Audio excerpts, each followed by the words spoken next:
What to do is your man DC Cab, aka DJ Caballero, and just a little, giving flowers, DMV flowers to one of my G's, who's a double OG now. You know what I mean? But in my hood, Southwest, growing up, each generation, like your G's, as a BG, your G's is usually is like a 3 to 4 year difference, maybe 5, because the niggas stayed back or something. Or, you know what I mean? But anyway, it's usually a 4 year gap between the G's, the BGs, the G's, and the OGs. So when I was a BG, you know what I mean, my G's was one, my cousin Tay, you know what I mean, double R as y'all call him nowadays, um, and all his friends, which is Daru, Big Face, um, Jeff, you know what I mean, that whole crew, Kevin, um, Fats, like all those was my G's growing up.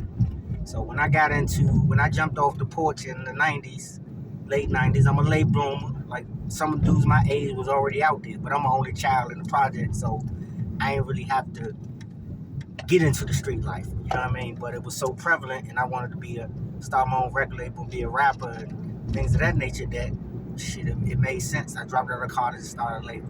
Well, anyway, after the failure of Greenleaf Records, Neighborhood got indicted, the K Street crew. Then came the next block over, Woozy and them, the L Street crew.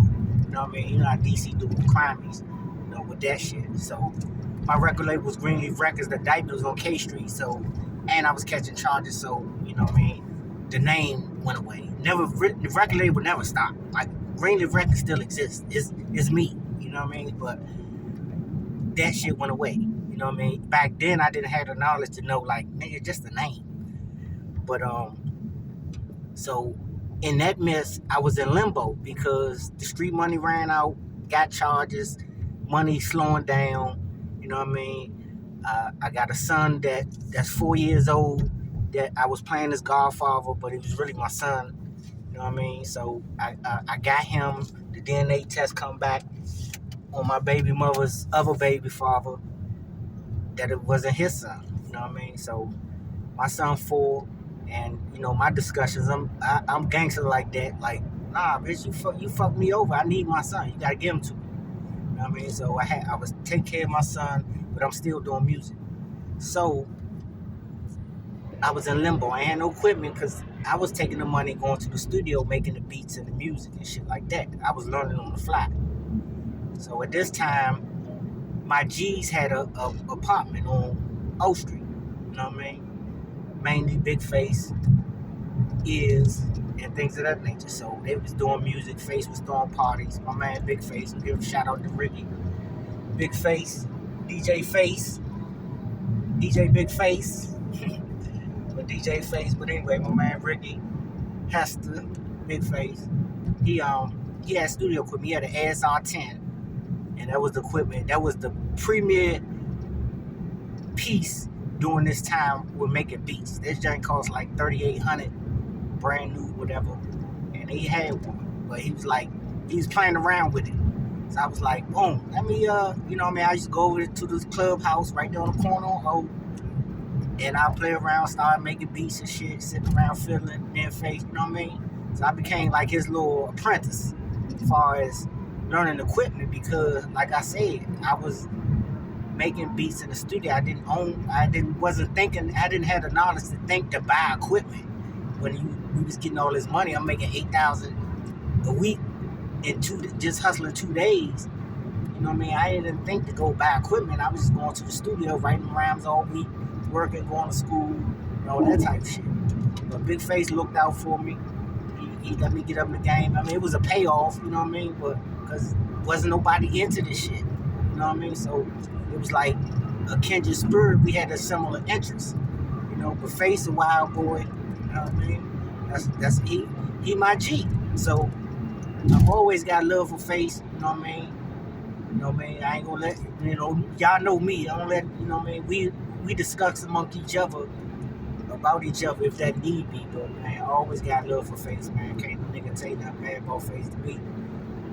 Cause man, he was there for me, looked out for me. You know what I mean? When he had to. You know what I mean? But anyway, So yeah, Face had the SR10 I used to go over and shit like that, and work on it, make beats and shit like that.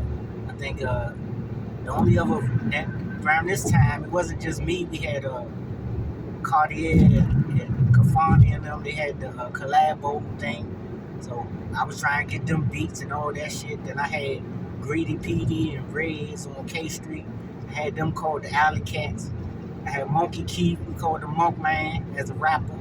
You know what I mean? I had potential to create our sound from Southwest because that's what I was doing. I was creating my own sound. So that parlayed into me when I got custody of my first son, Kevin. I got an apartment on the same street, 104 O Street. You know what I mean? And Face let me hold the keyboard. I went and bought some more equipment. And I started counting out the house, apartment and shit.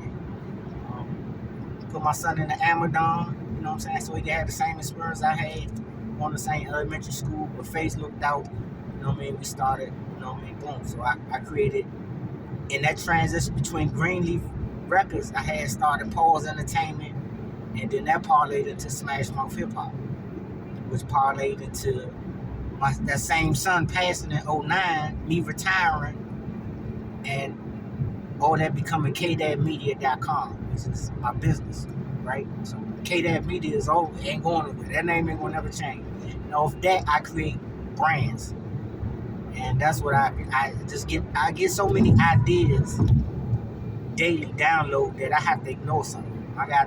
I can sell ideas. I'm trying to figure out a way I can sell my ideas without a nigga stealing, because it's that fucking idea. But I ignore so many ideas that I be having. You know what I mean? And because nobody's thinking. Like, you know what I mean? Or if you can give a nigga an idea, they gonna act like they don't like it, then later on you see them doing some shit. So I always kept shit tight, which is a downfall in the music. Instead of holding on to the shit, I didn't know, like now with social media, I remember ain't no social media, you supposed to put that shit out, let it do what it do on the frequency. And that's what you see me doing now, as I get access to this old shit that's in a different format, technology change. You know what I mean? Face helped me, because I did the indictments and shit. I was like, you know, I didn't think it would take that long to get on. You know what I mean? But I wasn't thinking, like, you want to do, but you don't have the knowledge. You don't have other people with similar interests. You know what I mean? It's hard. And the one thing I can say about Face, man, he said the realest shit to me, man, and I couldn't accept it for a long ass time. He said, this shit a hobby. It's like, nigga, this ain't no hobby. I used to be mad as shit, yo. We used to be going back and forth, man. He's like, man, this is a hobby, nigga. You ain't getting paid. And that's the truth. I wasn't getting paid. I'd have spent over $500,000 on music. You know what I mean? All that shit, that weed money in the 90s, nigga, I put that shit into myself.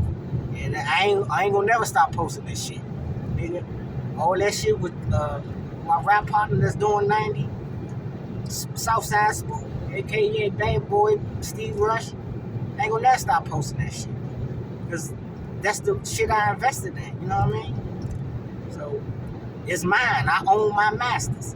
And you motherfuckers gonna hear this shit. You know what I mean? To let you know how great I was in the fucking 90s. When I did the artwork, you know what I'm saying? Like, I don't want to have to do everything.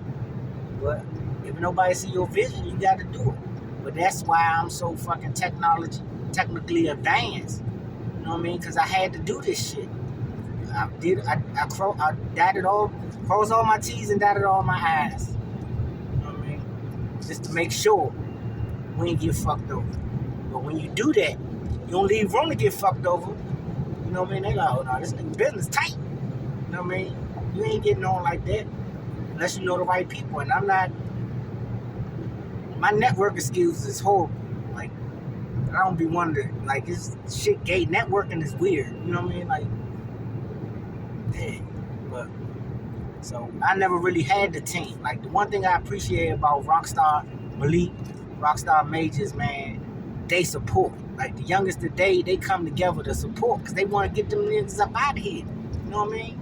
Like, they put in the work so one person can succeed. See, in my time, in my generation in the 90s and 80s and 90s, Well, I say the 90s because I was trying to, looking for support for the music. You know what I mean? Like, I lost money on, you recording at 50, 75, 150 an hour. You got to throw your own shows, $4,000 or $5,000. That shit was duds. Shit was just like sinking money. Like, you be all excited throwing this motherfucking event and don't nobody show up, nigga. You like, damn, that was 4,500. Nigga, I could have went out of the goddamn country or some shit. You know what I mean? But yeah, man. Salute Big Face, man. And this right here is the first mixtape that it's the first mixtape before I became a DJ. As I was getting into DJing, that's why I called the DJ Face mixtape, because I wasn't a DJ yet. You know what I'm saying? We were still records. Face, we used to go to the record store. You know what I'm saying? And I started, you know what I mean? It was like his little apprentice, man. So I always got love for Face, man. Can't nobody say nothing bad about Face. We know Face stubborn as a motherfucker, that crazy shit. You know what I'm saying? That's him and Rude, them the show-offs. The motherfucker show-off. Big Face, the show-off, but that's my man. 100 grand, man. That's my G, man. I love you, man. Appreciate you. Tell the family hello. You know what I mean? Salute. It's all love all the time. Big Face, man. This the mixtape I did that got me back in 03, 02, 03, 04, because it took a while to put this shit together. I was putting together the best of the city, DC. Look at the track list. You know what I mean? I wish I could find this fucking CD because I want to hear this shit. Like, this shit is in a different format. This shit was on cassette tape and CDs. Like, CDs was coming in. But yeah, man, this was the first CD mixtape. I called it DJ Face mixtape because I wasn't even ready yet. I was still learning. But I always got love for Face, man. Y'all make sure you tag. Tell that nigga take my friend request. You know he said that nigga ain't fucking slow. That nigga got every piece of technology in the world. Stop being petty, man. Stop being petty, man. You always trying to chump somebody. He mad because he got mad at me about something. Oh, I don't know why the fuck he got mad at me. But anyway, he come get the ASR 10 back, trying to bully a nigga I wasn't home. You know what I mean? Face crazy as shit, man. I love you, man. Peace. Love you.